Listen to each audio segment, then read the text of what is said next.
Today, I want to introduce you to Robin W. Pearson. And the reason I invited her to come on this podcast was because her fiction really resonated with me to the point where I wanted to know her life story, something behind the scenes. Maybe you've had that before where you've read somebody's novel and you're thinking, I'd really like to know something about this author herself.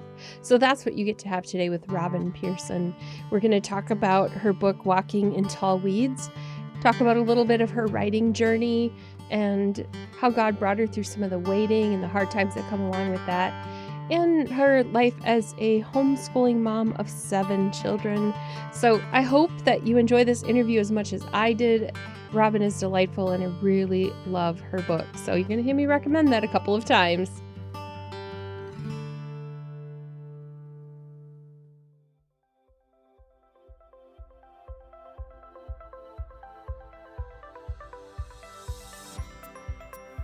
You're listening to Life Repurposed, where you'll find practical biblical wisdom for everyday living, creative inspiration, and helpful resources.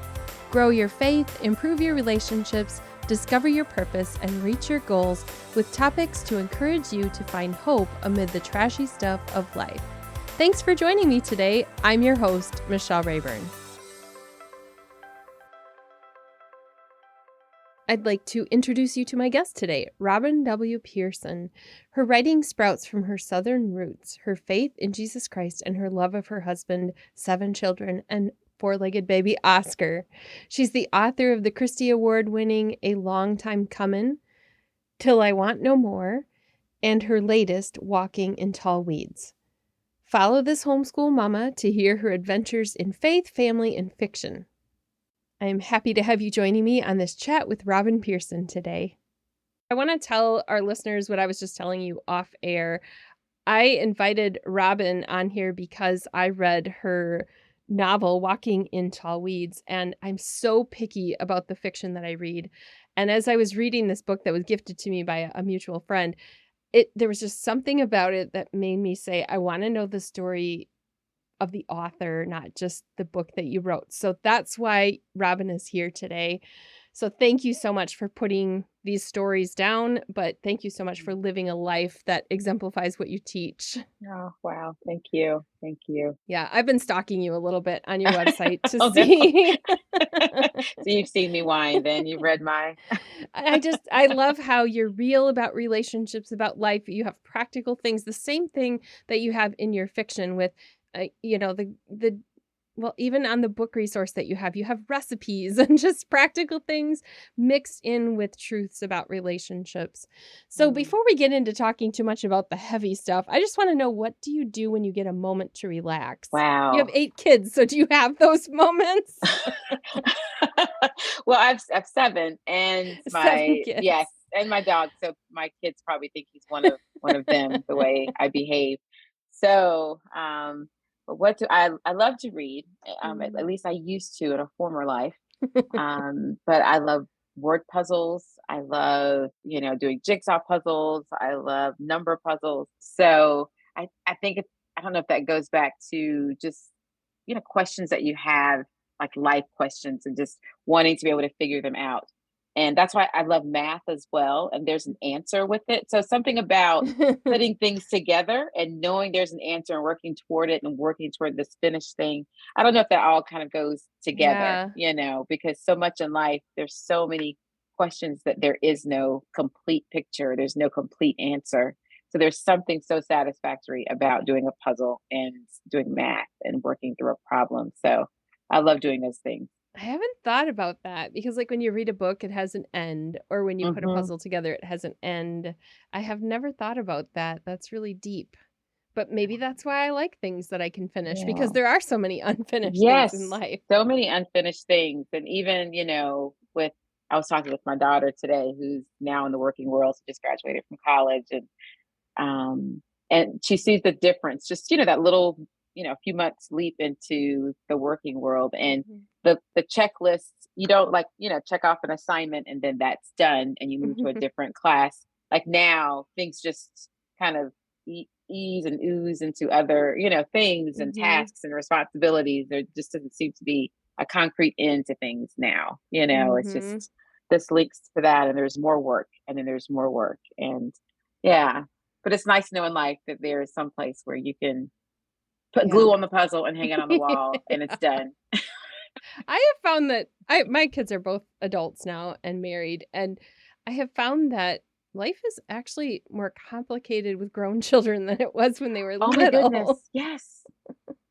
I used to hear that when they were little and you were potty training and you couldn't get through church because you're trying to, like, Yeah. that was my hard thing. And I would hear from, people with older children, and they would say that, and like, okay, I'm sure, but this is really hard. Not sleeping through the night is really hard. But now, yes, this is also really, Yeah. really hard navigating these relationships, and sometimes you still don't sleep through the night because of your children, and Yeah. you know, Or there are yeah, questions about things like finances and things yes. that, you have to walk them through their first Yeah, home loan or something like that. yeah. Good things. Good things, Yes. though. Yes, good things, yes. So, I'd love to know a little bit about your faith story. Have you always been in a family of faith, or did you come to know Jesus later in life?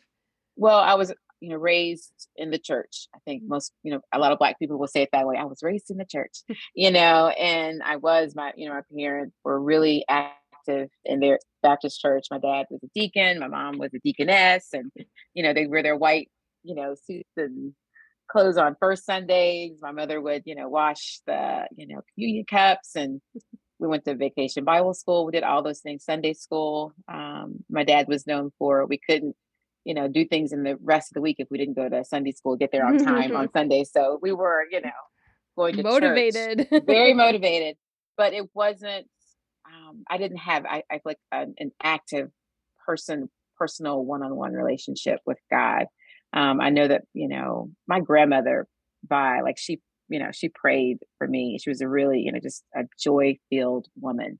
Mm, And when I look back on that, I see that that's because of her relationship with the Lord. Like, I just knew that at the time, she was just always full of love. And even though her life was really hard, you wouldn't know that to look at her. She was just mm, always smiling, and just, with everything that she went through. And later, it wasn't until college, when, a group of us would always go to, we'd go to church. We were in that habit. The Lord had planted those seeds all along and drawing me to Him. But going to church and meeting my now husband, it wasn't until then that I developed, that relationship, that personal started, just one on one with the Lord. And mhm. it's just been walking that through for the last, I'll say 10 years since college, but it's really, really 30. But, it's just an everyday step, each step, of just growing in Mhm. it, in my faith. But yes, definitely seeds planted a long time ago. And it's a journey. I graduated from college 30 years ago also. Okay. Think about it. But, it is that journey where sometimes we think we're gonna look back at a certain date, and my life has been a meandering of Hmm. arriving and then thinking, "Nope, I didn't really arrive. God has No, something else to work on in me." absolutely. Absolutely. You think, yeah, okay, I can see, you're on this mountaintop, but oh, there's the valley right there. Like, I can see the Yeah. valley too. So yes, yeah, Yeah. something new to learn every day. So yeah. Yeah, tell me a little bit more about the valleys that you've experienced. Well, we have, 7 children, as you know, but there's just seasons, I had, a few miscarriages, and there are Mm, times when I didn't know where the Lord was. Like, I felt like he had fulfilled our desire, to have a baby or to get pregnant. And then sometimes there's that silence when mm, you're questioning your faith. You're thinking it's because of something you did, or, that you're suffering this loss. And then also, like, when in the writing journey, I mean, this was, you talked about meandering, but yeah. this has been quite, wandering path here. I feel like, to getting published. And along the way, I had to decide to just let it go, because the wanting of it was consuming me. I Mm, was using that rejection and saying it, feeling rejected, you know, taking that rejection personally, taking the silence from, you send queries off, how it yeah. works. It's a And long process. For the yes, the listener long who's not process. familiar with publishing, it can be Yes. It Years is. and years of Years and sending something out and years. waiting and sending it out and Yeah, and waiting. silence and all of Mhm. that, and, just trying to find my place, like, where do I Mhm. fit in? How do I need to change myself, in order to fit, I could because I often felt like I just didn't fit anywhere, and so this writing journey just kind of, I don't know, and those places where I think I'm the weakest, that's where, God has put me, Mhm. where you're not supposed to take on, what other people like or don't like. But as a writer, you're Mhm. writing for an audience Mhm. and like all of that. This whole journey, like you think, okay, finally you get published, you have this book and people like it and you get an award for it, but then it's still where you're still seeking, affirmation, just asking the Lord, what do you say? And why am I doing this? That's, for me, I just have Yeah. to constantly ask myself, why am I doing this? Who am I doing this for? What did the Mhm. Lord want me to say? And am I pleasing Him? Am I glorifying Him in what I'm writing? And Mm. but there's just so many, it's just an incredible faith journey. At least it is for me. And Mhm. as a homeschool mom, we're constantly being told not to look over the fence at this homeschooler's life and what they're doing and what their kids are Mm. doing. And it's the same with writing. Don't look over there and say, oh my goodness, they're doing reels now, or oh, they're or they're Oh, getting this oh, review or yeah, this award. Stay over here where God has you, and you yeah. know, Oh, yes, it's so hard though, because the publishers are, like, about yes, numbers, and yes, then the readers are there's engagement yes, and measuring all these yes, things, and yes. It's yeah, yeah. it's hard to remember that it's not a measurement of your Yeah, self-worth. that's it. See, there. That's exactly it. You said it in about what 5 words and it took Mhm. Yeah, it's not a measure of your self-worth, but there's so many things in life, that's what we do, like, we want to be able to check off Mhm, and look and say, "Okay, I did this well." I want this pat on the mhm. back or you want this affirmation, and it doesn't come, but you have to trust God, Yeah. we just came back from vacation to see the ark, and just thinking about Noah and just how for what 70, but experts say it's either 75 or 120 years that he, worked on it. But just his faith in that he believed God, like this is what the Lord wanted me to do, and and was faithful in it. And that's what I want to do. I want to be Mhm. faithful in it, no matter, what you hear or don't hear, or not knowing what the end will be, but to be faithful in the work. And so that's what I want, just be faithful in the work. I've never thought about that comparison, but that's a great comparison because I haven't thought about Noah and waiting and a writer, like the Noah had all this outside input from people who said he was Yeah, crazy. yeah, So, it's like to tune out all of that and really listen to where God is directing you to go. yeah, yeah. But I think if he had to ask for reviews, on what he was doing, and then if he works based on that, yeah. Yeah, So, or Noah on TikTok. yes, yes, yeah. Prior to being a stay-at-home mom, did you have a career outside of the I home? did. I did. I started work at a publishing company, Hope Mifflin Company, after college. And so I started as an administrative assistant and just moving papers around and, planning meetings, that kind of thing, and worked my way up to being an editor. And it was in school publishing. So I worked in social studies and great group of people. There were former teachers, did some writing there, and just they were so supportive, so loving. And after that, we moved Mhm. to Florida. We were living in Boston at the time. We moved to Florida, and I was doing a lot of freelancing. Then I was pregnant with my first child, and knew I wanted to be at home with him. And so I started freelancing, and I worked for another school publisher, but in math. So, I always loved writing, I always loved editing, and God just opened a door Mhm. for me to be able to do that. And I also started writing for articles like for parenting magazines, that kind of thing. So So writing really has been in your heart for a it long has, time. it has. How did you balance that out then with not only being a mom, but eventually they got to be school age and you started Yeah. homeschooling? I've always been a night owl. I inherited that from my mom. Mhm. So, and people, I would always tell people, well, I work third shift because I would, do all these, all the the home life, managing the home, taking care of, family, and then stay up, late and do a lot of the editing that I needed to do or writing, later. So it was just a lot of burning the midnight oil. It's catching up with me now Mm. that, I'm over 50 and I have to remind myself, oh, I can't do those same things, anymore. Rest is also Yeah. a good thing. It's not just a 4-letter word. So, Yeah. but I'm just wired that way to be Mhm. able to work a lot at night, and it also gives me time, my own, because with having a busy family and as an introvert, Mhm. you can just have that time to think or cry, Yep. whatever you need to do by yourself. It's good time. That was when I became more of a night owl as well when my kids were little, and I had left a career to be a stay-at-home mom, and I wanted something to fulfill me outside of changing Yeah, diapers and cleaning the house and all those yeah. things, and so I started quilting and doing some of that stuff late at night and starting writing as Mhm. well, and yeah, I do need more sleep now, but I can relate to that idea of wanting to the house is quiet, the phone isn't going to Right. ring, and I can just be alone with my thoughts. Everyone's Mhm. sleeping. Mhm. You know, God has used that time, because just thinking about that time with my children, like before the books, and Mhm. before having to build this platform, when I thought, okay, what am I going to do with the platform? And I just decided, I just poured into my family, and, just kind of held my hand open to let God take this desire to be published out of it, because I just held on to that dream for so long. And when I did that, though, I feel like he's used those experiences, with my family in my writing in ways that I just hadn't, imagined or planned. Mhm. So, it's when I think about, moms who choose to, be at home, moms or dads who choose to be home with their families, to not think of giving up something, or that they've lost something, but they're Mhm. investing somewhere else, that God will use it. He will reap the benefits of it in just some unexpected way.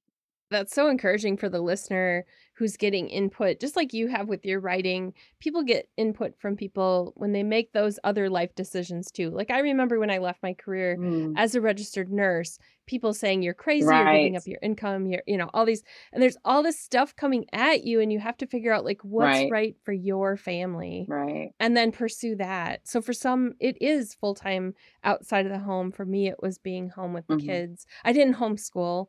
Uh, I just knew that wasn't I I just love your have face.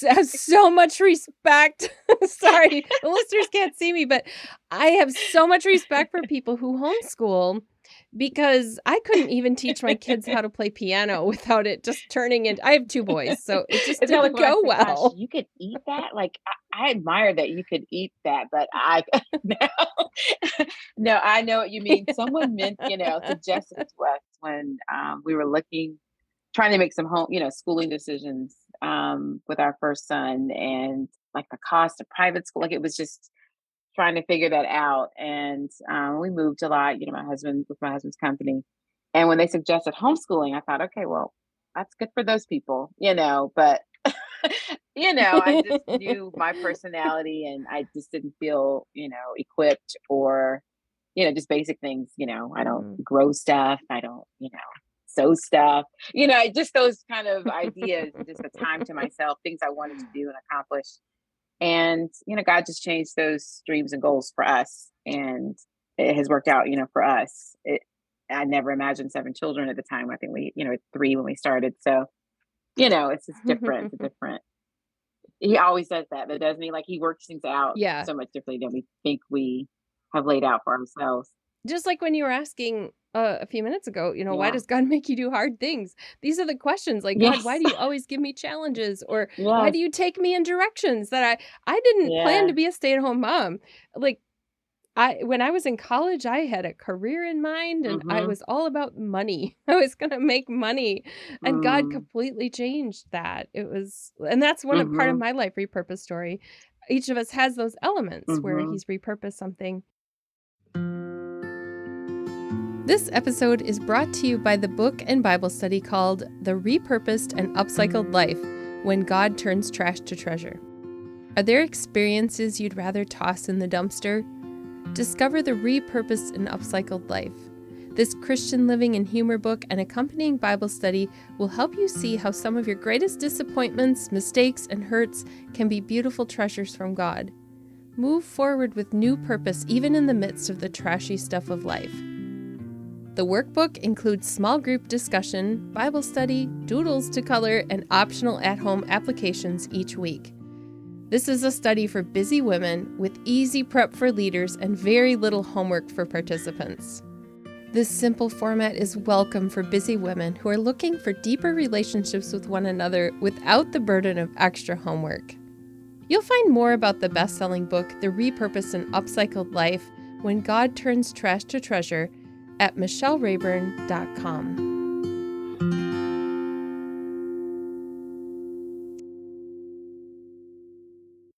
You mentioned your grandmother a little bit ago, and I'm wondering, how has your extended family been part of who you are as a woman and a mother now? Well, I'm the youngest of three sisters. My parents are three girls, and just those dynamics. Even we have aunts, uncles, grandparents, and they all Mhm. inspired so many different parts of the stories that I've written, and those stories that you just kind of continue to live. My Mm-hmm. parents are very very outspoken. They're definitely not the type to just watch their children just kind of live. They're very hands on, still are hands on. They still tell me to call them when I get home, and and not to speed and that kind of thing. Wear Yes, your they seatbelt. do, they do. And it's funny, they help with the kids, and I'm sure they wonder, like, how am I not killing them when I'm not around here visiting them? And but just the relationships that we have, the love that they had for us, it influences how I care for my own children. There are things that Mhm. I'm like, okay, I will never do this thing. I don't understand this thing, but it just impacts your life so much. And things that when I read some parts of my stories and I realize, oh my gosh, that that came from this place in life or this event, and not Mm. realizing, that how that related to some part of my life. My in-laws too, the same. They're just, such loving people. We just have been blessed with just, just being loved, just poured into our family, into our children, Mhm. and that love for them. We just know that that's something that God blessed us with through them to inherit and to just pass on, with this love for Mm. family.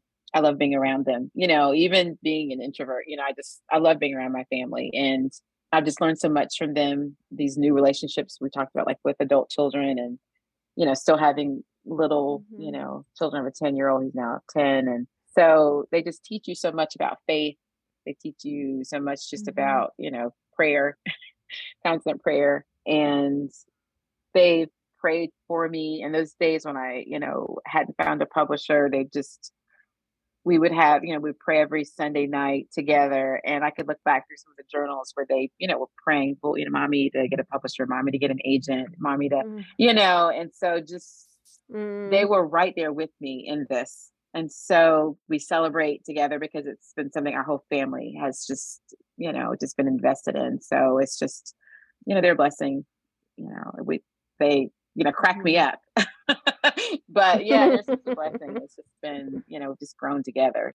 That theme of family really comes through in Walking in Tall Weeds, and, well, there's so many things I love about the book, but I think that was what first engaged me was, just the husband and wife relationship. I'm trying to think of And Paulette and yes, and Fred, Frederick, right? yes. Etta Yeah. and Fred, or Yeah, yeah. and, McKinley, their Hmm. son, and just the ups and downs that husbands and Yeah. wives have where sometimes I've been married 33 years, sometimes there's moments in there where you don't even really Yeah. like each other all that much. There's always those Yeah. moments, but that love comes Right. through, and so that drew me into the story, and I could just feel it felt real to me, like, I could step into someone else's story and have it teach me something about my everyday life without you being teachy or Oh, preachy, and that's what I love about thank your you. fiction. The other thing I love is that you have some, I'm not gonna give any of them away, but you have some interesting Okay. cliffhangers that make me think something's going to happen, and that's not what happened. So that really, kept me connected in reading. But there's some other things that you have in here, like, you tackled some tough issues in fiction without it coming across as if you're trying to lecture or preach or teach, and yet I Mm, learned. So one of those is how we treat people who think differently or look differently from us. So tell me a little bit about how you, and maybe you can't say how, but um, what made you decide to weave that into your story, into Walking in Tall Weeds? you know, we I mean, well, I'm in that season of life, the same season in terms of marriage that you are. Mhm. My husband and I have been married almost 30 years, but we think a lot alike about the major things, which is very helpful. In our Mhm. faith is we're just strong together. We're a unit with that, and and how to torture our kids. We're good. We work together on that. But some of these, so that inspired a lot of that part of the story. But in terms of the relationships with within our own family, and in this our Christian family, which is much bigger, and then just in this world, Mhm. us- there's just so much we know, like with all the different interracial issues and problems we have with like generational issues, with Mhm. understanding, like just sometimes it's hard to understand like where my parents are coming from, or it's hard for them to see like where that my teenagers are coming from. There's that like in the story, and Mhm. but knowing that what God calls us to do is to love, and Mhm. not loving sin or not loving wrong, but loving Mhm. each other and not having to agree. Like even within my own family, we have a range of political beliefs, we have a range of just opinions. Or very opinionated group, very passionate group. Mhm. But as a parent, it's that command to love that just we to try to bring home, and just let's listen, let's learn. How can you listen to me if I'm not listening? Like how can Mhm. um I've learned so much like from my oldest children, just and how they relate to the world, because they're being confronted with so many different things, than I was at that Mhm. age. And just watching them and seeing how they carry themselves, in the world has taught me. And that's how I wanted to write that character, right? McKinley, so that he's this, strong person who's, struggling, wants to please his parents, but also wants to stand up, and be a man, and stand up for himself and to be Mhm. respected. He wants to honor his parents, but also be respected. And it's hard though, because I think with writing, Walking in Tall Weeds, the answers, or I don't know if they're answers, but the way I address situations, they may not be popular. Um, Mm. and even within, I guess, maybe even the faith community.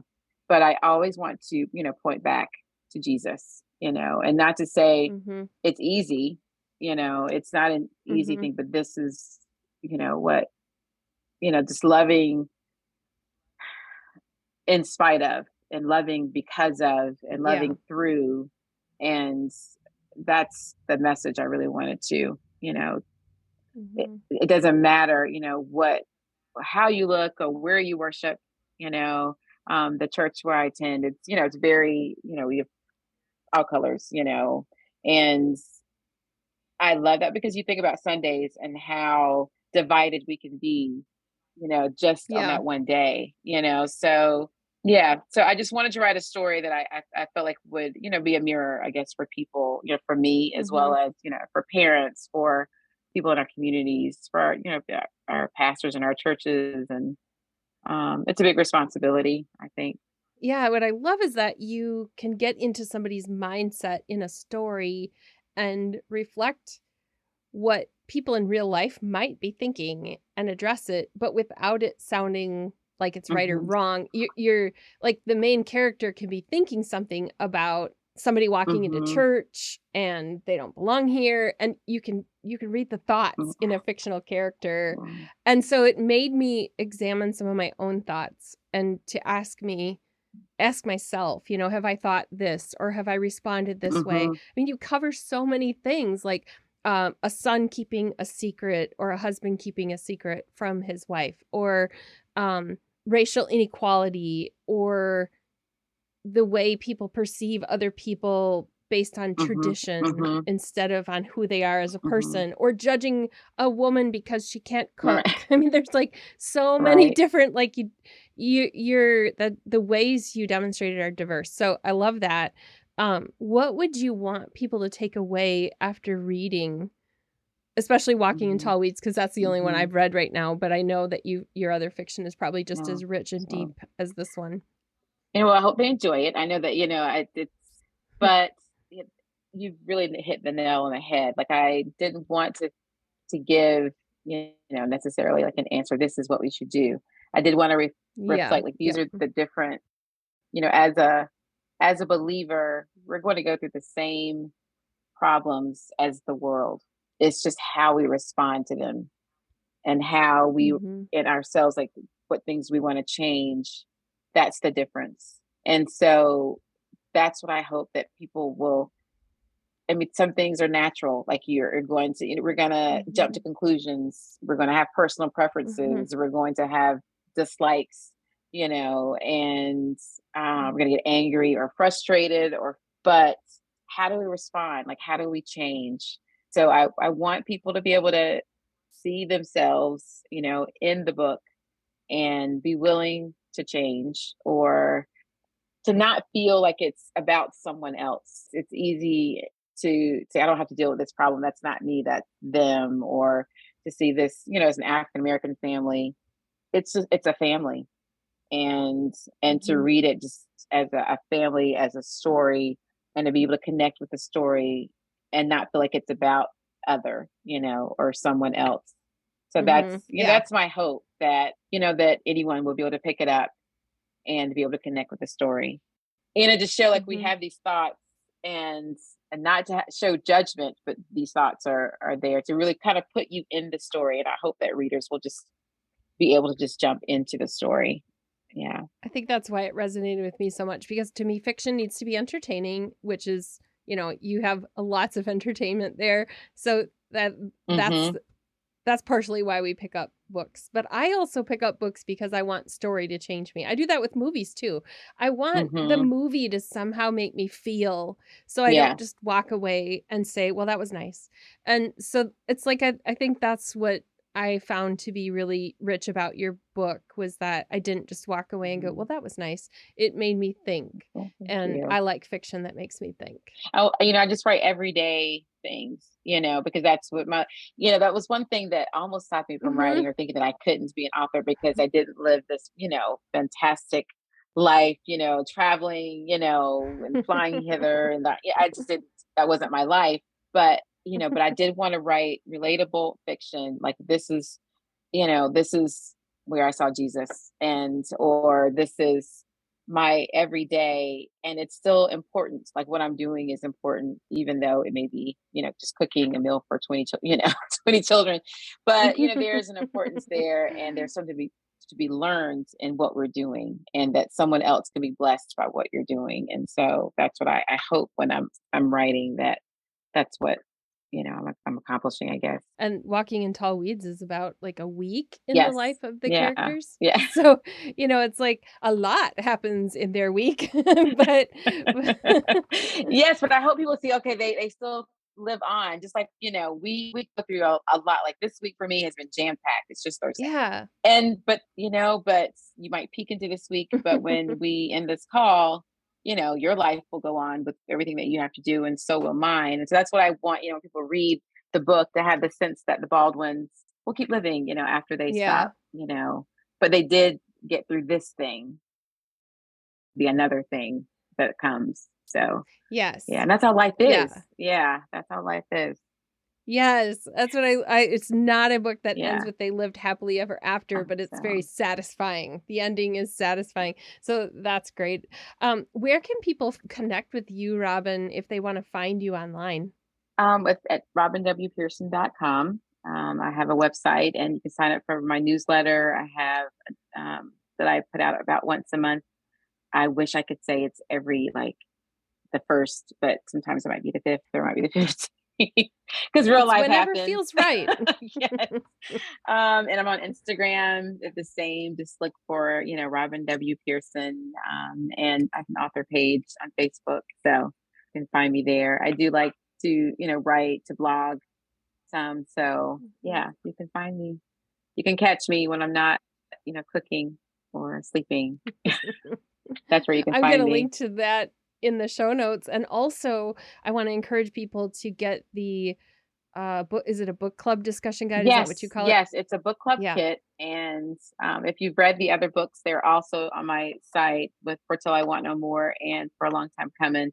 On my site, there's a tab that's books and book club kit, and you can, as you mentioned, get recipes, and they're Mhm. written from the viewpoint of the characters, and Yeah. so you find that and questions that will help, like as you discuss the book once you finish the book, or just other things about issues that the book covers so that you can apply or connect maybe to your own life. Yeah, to relationships and other things, so I thought it was a fabulous resource and really well put together, so I encourage people to get that. What's next? Are you working on another book? I am. I have a fourth book with Tyndale, and we had some waist high weeds growing this this summer with my husband. He broke his leg, and my father is having some health issues. My parents, so we've been really busy. So the book, uh, I hope to finish it in June, but I'm almost done.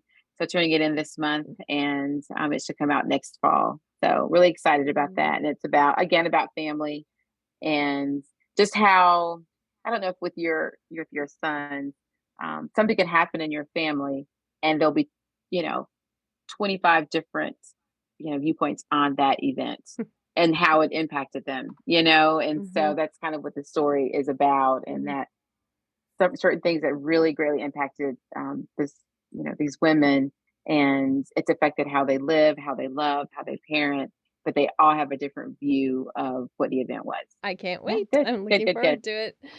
So, as we wrap up, this is the Life Repurposed podcast. So, we talk about how God has repurposed us, and you've been talking all the way through about how God has taken some difficulties in your life and turned them into either inspiration for fiction or things that have changed you. So, what do you say to the woman who's listening today, who's in her own repurposing period? What Um, would you say to encourage her? that waiting is okay.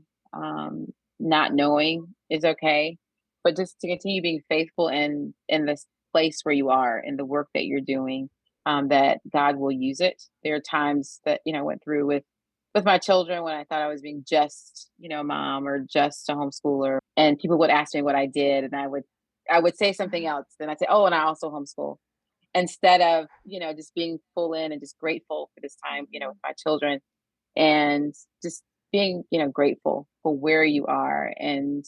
and then it's also okay to say, Lord, I'm really confused, I'm lost, and I really need to hear from you. I felt like I had to put a brave face, like when we went out with my kids. Look good, don't look crazy, we've got 7 of you, I have to Mm. look, we know what we're doing.